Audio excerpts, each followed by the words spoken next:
नमस्कार मित्रांनो, स्वागत तुमच्या भावाच्या एकदम लाडक्या चॅनलवरती. आणि एक ऑफिशियल ट्रेलर आला आहे स्वप्न सुंदरी, जी की 24 जुलैला रिलीज होणार आहे. आणि मेकर्सनी आज त्याचा फायनली ट्रेलर टाकला आहे आणि ह्याचे स्टारिंग आहे भूषण प्रधान, सायली पाटील. तर आज आपण ह्या ट्रेलरवरती रिॲक्टसुद्धा करणार आहोत आणि रिव्ह्यूसुद्धा करणार आहोत. तर 3, 2, 1. मला तर काही कळनाच झालंय. आता कुठे शोधायची ह्याची नवरी? बाबा हो, जेमतेम 20 ते 25 मिनिटं मिळतात बोलायला. राघव, आदिती. त्यातली पहिली 5 मिनिटं जातात हॅलोत, काय? नंतरची 5 मिनिटं कम्फर्टेबल होण्यात, हो. उरलेल्या 10 मिनिटात आयुष्यभराची जोडीदार कशी निवडायची मी? लग्नाच्या पिचवर ना मी राहुल द्रविड आहे. सेट व्हायला वेळ लागतो मला. ही कांदे पोह्यांची T20 झेपत नाहीये मला. आणि होम पिच असेल तर म्हणजे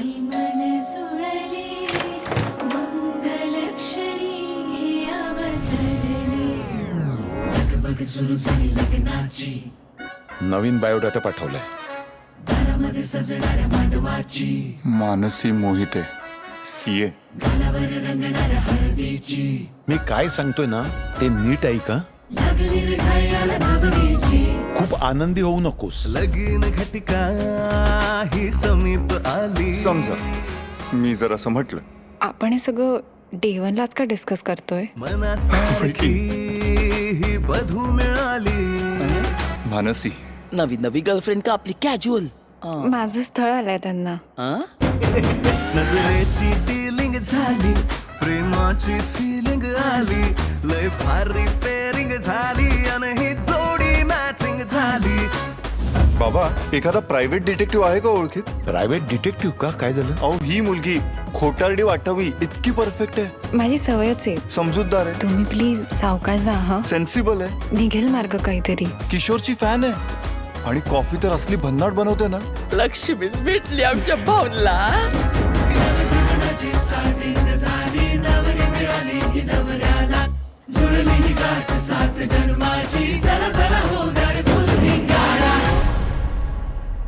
मला तर सिरियसली डाऊट यायला लागलाय. सोन्यानं नटलेली, मोत्यानं थटलेली, रूपानं भिजलेली. Congratulations.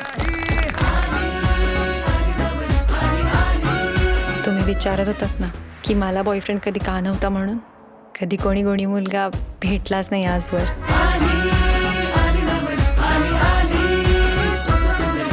सोन्यानं नटलेली, मोत्यानं थटलेली, रूपानं भिजलेली, बोल बघा ही आली, आली नवरी, आली, आली स्वप्न सुंदरी. एक सरप्राईज आहे. बाबा, ही मुलगी मला घरात नकोय. आयुष्यभर सोडा, 1 मिनिट सुद्धा नकोय. या मुलीबरोबर माझं जमणं अशक्य आहे, इम्पॉसिबल. आईची जय हिच्या. ही तर फक्त सुरुवात आहे.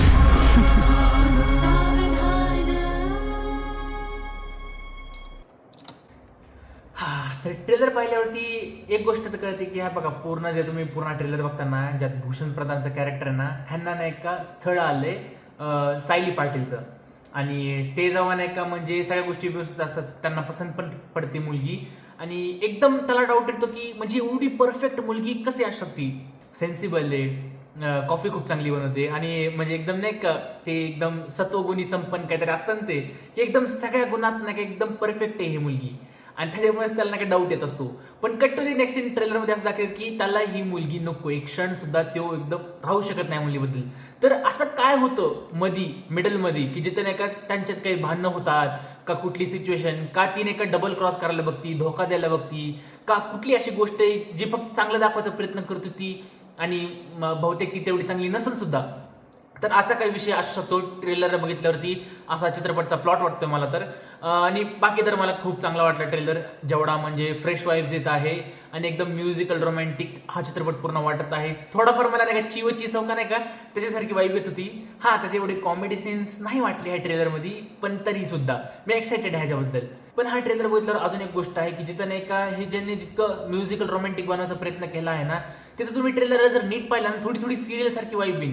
कारण की एकदम सिम्पल, एकदम सिम्पलेस्ट स्टोरी त्यांनी नाही का एकदम मांडायचा प्रयत्न केलाय.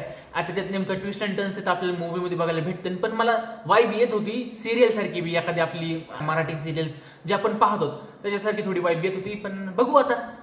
चित्रपट बघितल्यावर कळेल की नेमकं चित्रपट कसा आहे. बाकी तुमचे काय मत आहेत ट्रेलरबद्दल मला कमेंटमध्ये नक्की सांगा. आणि जर व्हिडिओ आवडला असेल तर लाईक नक्की करा, शेअर करा, सबस्क्राईब करा. भेटतो मी तुम्हाला पुढच्या व्हिडिओमध्ये. जय हिंद, जय महाराष्ट्र.